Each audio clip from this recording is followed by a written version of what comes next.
Now, as far as I'm concerned, episode 16 of Dragon Ball Daima probably wasn't one of the best that Daima has had to offer since it came out back in October. And it's quite evident now that we are headed into the final phase of this series because, well, Gomah's managed to get the third eye, and now I'm just starting to think back to the days of, DBZA episode 32.9 or something like that, Garlic Jr. going, "Imagine my schlong in this form." And that's basically just Gomah. But in a way, I'm now just seeing that. It's just confirmed to me. Gomah is basically Garlic Jr., only a clown, only in the demon world. So basically, they're the two same characters. It's yet another example of Akira Toriyama just porting something he already did and just go, I wonder what they would be like if I just gave them Pride Trooper wear and they were a clown. And yeah, there you go. Or something to do with the Joker or something. But it does confirm that we did have some slight suspicions about Gomah being the final boss, but it would have something to do with the third eye. And of course, this being Toriyama and Dragon Ball, it was all done via comedic means. So it wasn't just a case of taking the belt and then just taking the eye out casually. It was a plunger. So you just think something so, well, toilet humor based. I mean, this is Toriyama, of course it is. It has something to do with the toilet. And that is the thing that actually gets Gomah his power. And you just see big, tough, big, burly, almost something like Toppo. He's going to be the guy who's dominating. And I'm pretty sure that eventually it might get to the point where Do and Ku, as well as Dr. Anitsu, realize, oh, dang, I didn't expect him to actually get it. Yeah, why don't we join forces? And I think one of the Dooku brothers is going to fall because of this. Or might have to do something to save the day because, of course, they are incredibly powerful as well and they have a lot of magic, which Daima has made very, very clear is very important in this world. And that has actually caught Goku and Vegeta out quite a few times in this series. Magic is something that they don't quite fully understand, and it's been one of the main reasons it's been a limiter, which obviously kicked off with them being turned into kids and not entirely sure about their power set, what they're capable of, and their overall balance. And they managed to overcome it because they're Saiyans, of course they could, but that is the main crux of it, to use magic as a limiter, which has been somewhat effective. Unfortunately, though, episode 16 does feel like some sort of sacrificial lamb almost, because it's meant to get us from one phase of Daima to the other one. And unfortunately, the Gendarmarie Force, this is the biggest bugbear. Now, of course, a lot of people will just say, well, why are you so worried about it and upset or annoyed about it? It's Toriyama humor. Well, I'm sorry, but the show is building these folks up to be a little bit more impressive than a typical Gendarmerie member. But basically, I got none of that. They were essentially just people with big guns or something like that. Yeah, just machine guns. They almost look like skins from Team Fortress 2 or something like that. It's just, but that's all they were. They just were like slightly different in terms of composition from a typical member of the protective force of the Supreme Demon King. That's all they were. We learnt their names, we figured out their personalities, and what was even the point? Vegeta just took them out with barely any effort whatsoever. I mean, sometimes he had to, but ultimately, they used weapons and they didn't really show much skill of their own. That's the thing. This is meant to be almost the Demon Realm equivalent of the Ginu Force. And the Ginu Force, yes, like the Gendarmerie Force, they were incredibly elaborate and eccentric, but they had strength to back it up, as well as the daftness. That's what the Pride Troopers had. The Gendarmerie Force, though, are ultimately just going to be left forgotten as a bit of a damp squib. And you just think, oh, okay. I was really disappointed by it. I at least wanted one of them to be somewhat strong and actually almost be a surprise to them. But no, they capitulated almost immediately. Not one of them had a modicum of strength, or at least a backbone in terms of bravery, even though the odds were stacked against them. They knew that the Dragon Team were after the Dragon Balls and they fought the Tamagamis and won. If they knew that, then they wouldn't have even bothered trying, or they would have come up with some elaborate harebrained scheme to try and do it without actually having to put them in the firing line. But yeah, sure, Vegeta got to do it. Vegeta got us a little bit of a chuckle, and when I saw it, I was like, right, we're doing this, right, okay. I girded my loins, as it were, but unfortunately, it was just something that left me a little bit cold, and I'm thinking, man, I miss the Ginyu Force. I really do. Heck, I'd take a little bit of, Toppo and Jiren. I think that's saying something, that I miss Jiren because he was more interesting. It boggles my mind. I mean, I like Jiren as a character in terms of the interest in developments and potential, but Jiren wasn't one of the most interesting characters in Dragon Ball Super, and I find him more compelling now than the Gendarmarie Force because we actually get his backstory and his strength and the subversions regarding Roswell, you know, the typical grey alien who's meant to be scrawny as a beefcake. Nah, I'm sorry. The Gendarmerie Force, they're just going to be left forgotten as like, oh yeah, they were a thing. The parallels between them introducing themselves to Gomah and the Ginu Force introducing themselves to Frieza and Namek, that's something to be noting. But I don't know. Maybe that was a subversion as well. Maybe Toriyama was just saying, oh, people think that these guys are going to be really good, like the Pride Troopers and the Ginu Force. I'll show them. So maybe it's typical Toriyama subversion. Maybe I'm overthinking it too much.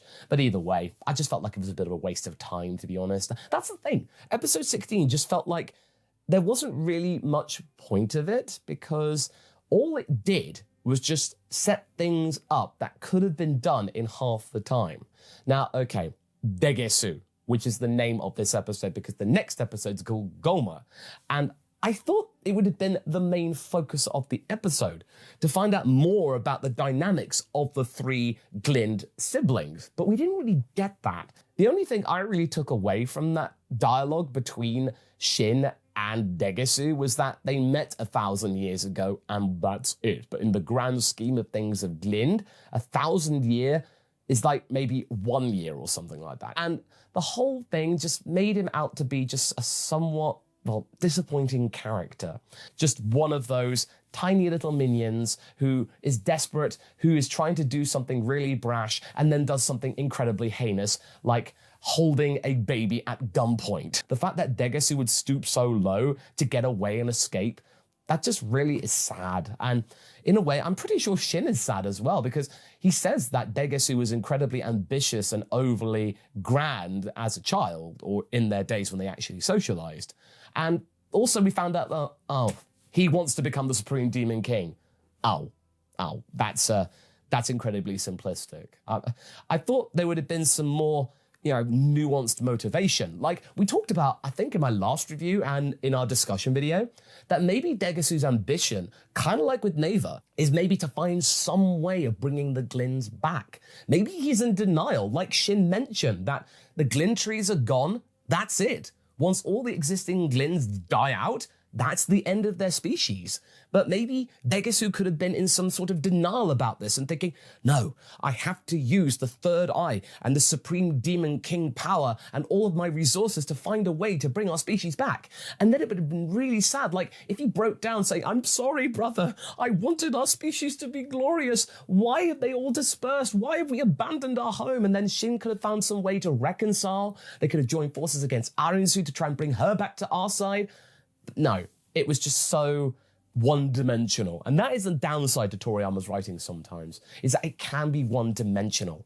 And it just really let me down that Degesu, who was meant to be the main draw of the episode, turned out to be so generic. I thought he was a complicated soul. Haven't I thought he was a complicated soul? But no, it was quite simplistic. No, he was just a simple minion who sometimes got a little bit surprised that Gomah was going about things. He's taking matter into his own hands. Sure, he was going to backstab Gomah, but it's just done in a really derivative way, and it's just a real shame because Daima has been really good at shoving in tropes from other series or coming up with their own ones that we don't often see in Dragon Ball or have never seen in Dragon Ball. But ultimately, though, it just left me a little bit hollow. I think that's the thing. I think this is the episode which has really let me down the most in a very long time. I can't really recall the last time I came away from a Dragon Ball Daima episode sort of waiting for it to end. I mean, the first half went by relatively smoothly. That's quite consistent. But the second half, I was like, is it going to end now? Oh, no, wait, it's still going. Oh, okay, it's ending now, right? Because there were many moments where you felt like, okay, now that's the end of the episode. We're going to get the preview now, or the end credits. No, we keep going. Oh, okay. Right, okay. I mean, of course, maybe this is just a means to an end, but I just really feel like that the creative juices and the action and the hype that we got from the revelation of Super Saiyan 3 Vegeta really took out some of the momentum of the series. And ultimately now, we're getting into the standoff. I mean, Episode 17 might more than make up for it because we're going to get Garlic Gomah, sorry, I made a mistake there, and him arriving, and then the Dragon team, and then the Third World people, maybe even Arinsu and her crew finding a way to try and beat him. Because remember, the Third Eye is meant to give them incredible power, the user, in a manner which is completely incomprehensible. I mean, way stronger than Dabura, because Dabura obviously got rid of the Third Eye because either he wanted to use it for himself or make sure no one else could use it against him, so that means he could then assume the throne. Now it's back. Gomah is now going to be incredibly strong, and it might mean that we are going to have multiple people fighting him, as well as maybe Super Saiyan 3 Goku make a debut, or some kind of fusion, because I believe one of the Medibugs is there, which is meant to be a fusion one, so we're either going to get a roundabout Gogeta or Vegito. I really hope not, because that is really predictable. Or some means of maybe Arinsu and Nahare fusing to use their incredible brain power to figure out a solution. Or the Dooku brothers fusing. Maybe that might be it. Maybe Goku realizes that they're not strong enough. Do and Ku, they are an incredible force, separate, together. Imagine that. Do and Ku, Dooku. We know how much Toriyama loved his Star Wars. Count Dooku, of course. That's my basic prediction right now. That Medibug fusion one is going to become important. It really will, trust me. I know this is an episode 16 review. It does make me really think it's going to be the more fascinating one. It's just, how is Glorio going to be rumbled? Because Arisu is there, Glorio's looking incredibly awkward. I mean, in the preview, I think Glorio is working together in terms of fighting, so they do find a way to resolve it. How this is going to come out is going to be the thing that is a little bit more intriguing. Is Arisu just going to say, well done, Glorio. Thanks for all of your hard work. I shall send you your Dokuro in the post. And then they go, what? And then Glorio has to admit, yes, it's very true. I worked for Arisu in trying to secure the Dragon Balls, but I didn't realize that this was going to happen. It does seem like Glorio is a guy who was basically sold a dream or sold something else, and then something else happened, and Arisu changed the motivation. So in a way, he was doing something that he wasn't really privy to. He thought he was doing one thing, turns out to be another thing. That's going to be a little bit more intriguing about how Goku and the others find some way to forgive him or work together and then basically say, dude, you betrayed us. What the hell? We all knew it was going to happen. This is going to happen when Arisu spills the beans that Glorio was a traitor. And that means they're going to have to find some way of working together or resolving it. Or maybe they just all end up being screwed over by Dr. Arinsu because she wants to become the Supreme Demon King as well. Or at least have somebody come in that will allow her to tinker with all of her stuff. And you just feel like that plump of having the ultimate margin, that's sort of gone away for the time being.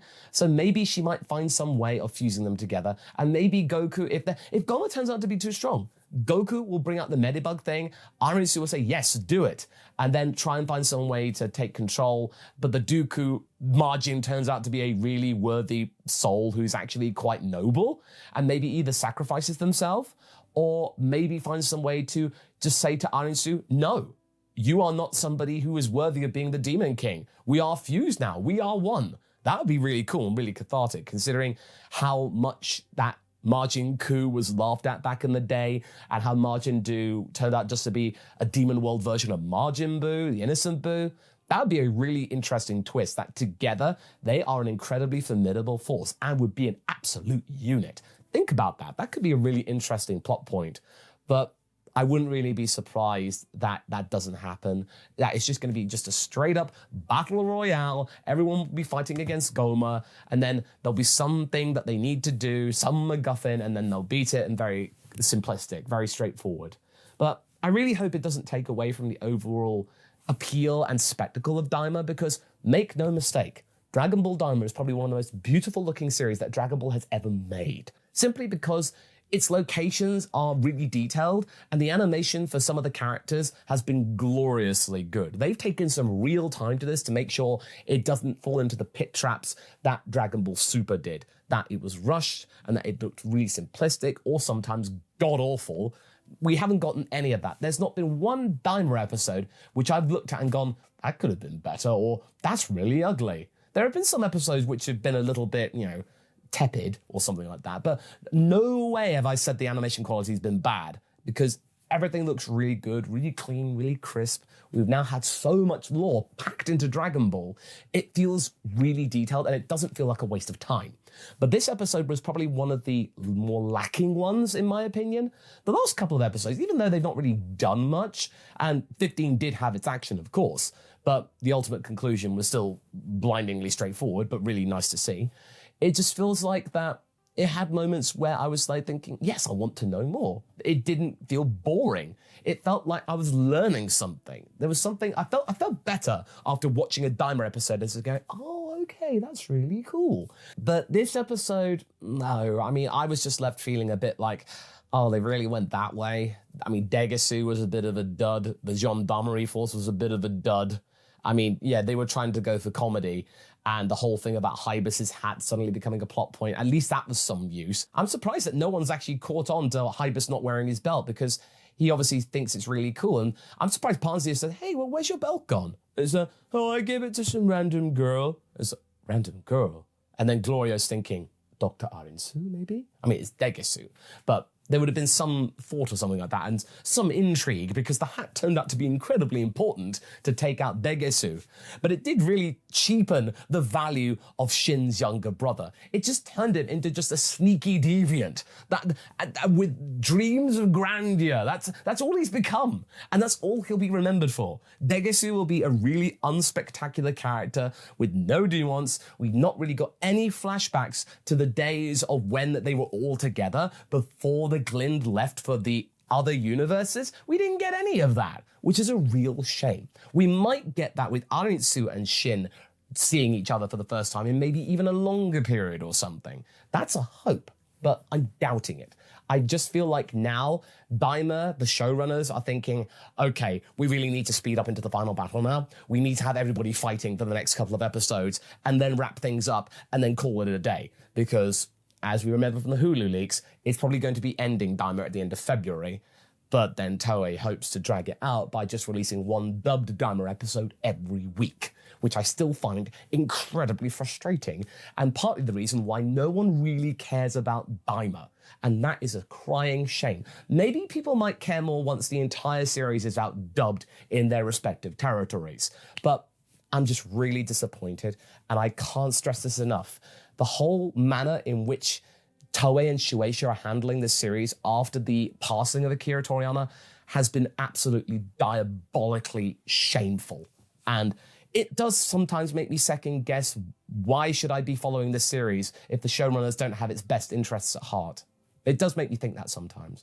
But I still think that Daima is deserving of being around, existing. But yeah, episode 16. It wasn't that great. It still looked really good. There were some cool moments, little bits of chuckle. It wasn't a boring episode, but it was a bit of a like, okay, all right, we'll move on. It was a necessary one, but it did let me down just a little bit. But in an entire package, if I were to rewatch the entire thing, it wouldn't be something that would be offensive. It'd be fine. It's just in isolation, it's a little bit problematic. But anyway, let me know what you think in the comments. I'll see you around for maybe some more what ifs. I'm trying to get myself back up in terms of more regular content in February, because I've had to deal with a lot of illnesses, as you probably were able to hear back in my episode 12 review. My little one's starting nursery, so that's a little bit complex. And I've got the F1 channel, and if you're interested in Formula One, I'll leave a link right here, so that's that. But I don't really want to plug it here. It's about Dragon Ball. Either way, that's what I'm doing as well. And here, I'll catch you later.